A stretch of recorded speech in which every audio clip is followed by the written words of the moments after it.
अनेकों अवतार होते रहते हैं। यदा यदा ही धर्मस्य ग्लानिर्भवति भारत अभ्युत्थानम् अधर्मस्य तदात्मानं सृजाम्यहम् परित्राणाय साधूनां विनाशाय च दुष्कृताम् धर्म संस्थापनार्थाय संभवामि युगे युगे। मैं अवतार लेता हूँ, मैं प्रकट होता हूँ। जब जब धर्म की हानि होती है तब तब मैं आता हूँ। जब जब अधर्म बढ़ता है तब तब मैं साकार रूप से लोगों के सम्मुख प्रकट होता हूँ। सज्जन लोगों की रक्षा के लिए मैं आता हूँ, दुष्टों के विनाश के लिए मैं आता हूँ, धर्म की स्थापना के लिए मैं आता हूँ और युग युग में जन्म लेता हूँ। दोस्तों, युग युग, आखिर ये युग शुरू कैसे हुआ? चारों युगों के शुरू होने की असली कहानी क्या है? भगवान विष्णु के कल्कि अवतार की असली गाथा क्या है? और कौन होगा भगवान कल्कि का शत्रु? तो दोस्तों, मेरे साथ इस वीडियो में आखिरी तक बने रहिए। इन सभी घुमा देने वाले प्रश्नों के उत्तर आपको इस वीडियो में मिलने वाले हैं। यदि आपने अभी तक इस वीडियो को लाइक नहीं किया है तो वीडियो लाइक कर दीजिए और चैनल को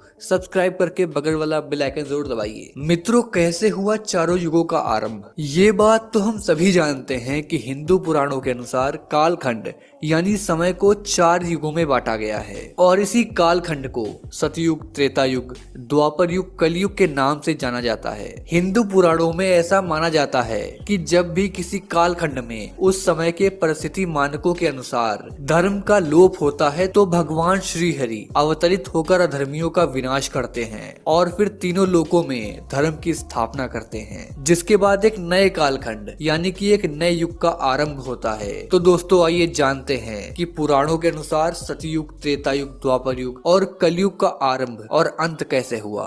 दोस्तों, वैसे तो हिंदू धर्म ग्रंथों के अनुसार इन चारों युगों का कई बार परिवर्तन हो चुका है, परंतु ऐसा माना जाता है कि सृष्टि के आरंभ में सबसे पहला कालखंड यानी कि युग सतयुग था। सतयुग की काल अवधि 4800 दिव्य वर्ष अर्थात 17,28,000 मानव वर्ष मानी जाती है। ऐसा माना जाता है कि इस युग में मनुष्यों की आयु 1,00,000 वर्ष के करीब थी। साथ ही ज़ूपी पर लूडो खेलो और जीतो कैश ही कैश।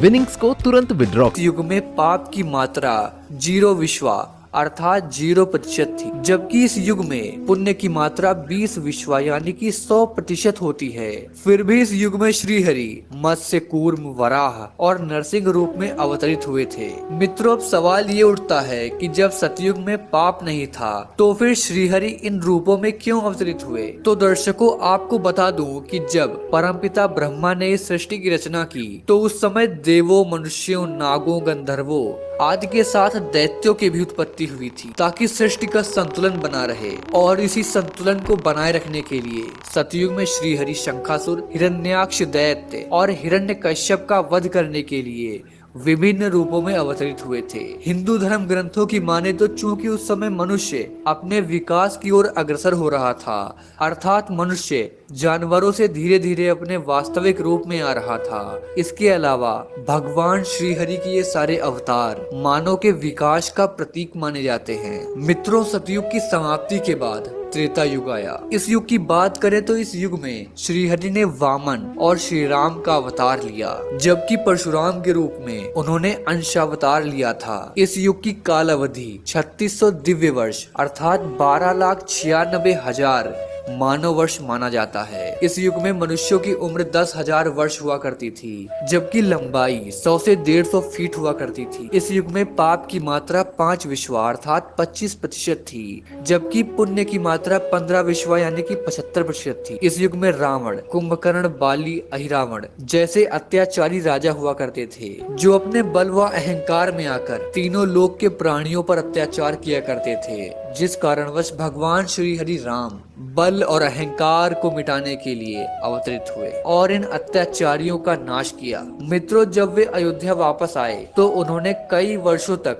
वहां शासन किया। फिर देवी सती के पृथ्वी में समा जाने के कुछ वर्षों के बाद उन्होंने भी अपना देह त्याग कर दिया और ऐसा माना जाता है कि प्रभु श्री राम की देह त्याग करने के बाद फिर से एक नए युग का सृजन हुआ, जिसे द्वापर युग कहा जाता है। मित्रों, द्वापर युग में श्री हरि ने कृष्ण के रूप में जन्म लिया। इस युग की काल अवधि 2400 दिव्य वर्ष अर्थात 8,64,000 वर्ष माना गया है। इस युग में मनुष्यों की आयु 1000 वर्ष हुआ करती थी। इस युग में पाप की मात्रा 10 विश्वा अर्थात 50% होती थी। द्वापर युग को युद्धों का युग भी कहा जाता है। इस युग में धर्म का तेजी से क्षय होने लगा था, चारों ओर अधर्म अपना पांव तेजी से पसारने लगा था, तब भगवान श्री कृष्ण ने पापियों का एक एक कर नाश कर दिया था। और जब महाभारत युद्ध के पश्चात अधर्मियों का नाश हो गया तो युधिष्ठिर को हस्तिनापुर और हस्तिनापुर का राजा घोषित किया। जिस समय युधिष्ठिर का राजतिलक हो रहा था, उसी समय गांधारी अपने सभी पुत्रों की मृत्यु का जिम्मेदार मानते हुए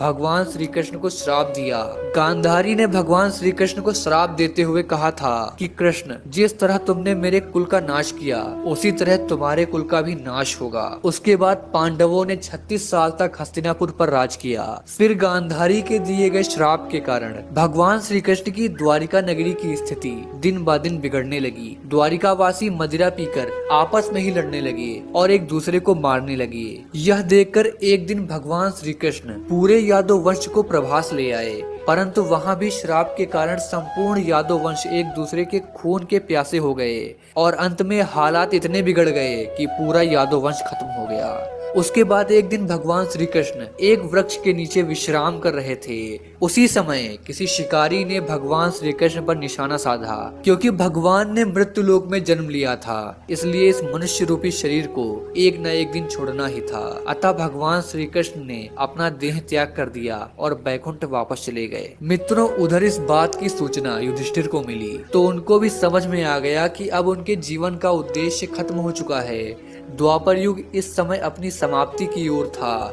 और कलयुग का प्रारंभ होने वाला था। इस बात को ध्यान में रखते हुए युधिष्ठिर ने हस्तिनापुर का राजपाट परीक्षित को सौंप दिया और खुद चारों भाइयों और द्रौपदी सहित हिमालय की ओर अपनी अंतिम यात्रा पर निकल पड़े। फिर पांडवों के हस्तिनापुर से निकलते ही कलयुग का आरंभ हो गया और आज हम इसी कलयुग में जी रहे हैं। इस युग में पाप की मात्रा 15 विश्वा यानी कि 75% मानी गई है, जबकि पुण्य की मात्रा 5 विश्वा यानी कि 25% है। मित्रों, आपको बता दूं कि कलयुग का प्रथम चरण ही चल रहा है। ऐसा माना जाता है कि कलयुग का प्रारंभ 3102 ईसा पूर्व से हुआ था, यानी अब तक कलयुग ने अपना 5120 वर्ष पूरा किया है, जबकि इसके अंत होने में अभी 4,26,880 वर्ष बाकी हैं। परंतु कलयुग का अंत कैसा होगा, इसका वर्णन पहले ही ब्रह्म पुराण में किया जा चुका है। ब्रह्म पुराण के अनुसार कलयुग के अंत में मनुष्य की आयु महज 12 वर्ष रह जाएगी। इस दौरान लोगों में द्वेष और दुर्भावना बढ़ेगी। कलयुग की उम्र जैसे जैसे बढ़ती जाएगी, वैसे वैसे नदियां सूखती जाएंगी। बेईमानी और अन्याय धन कमाने वालों में बढ़ते जाएंगे। धन के लोभ में मनुष्य किसी की भी हत्या करने में नहीं हिचकिचाएगा। इंसान सभी धार्मिक काम बंद कर देगा।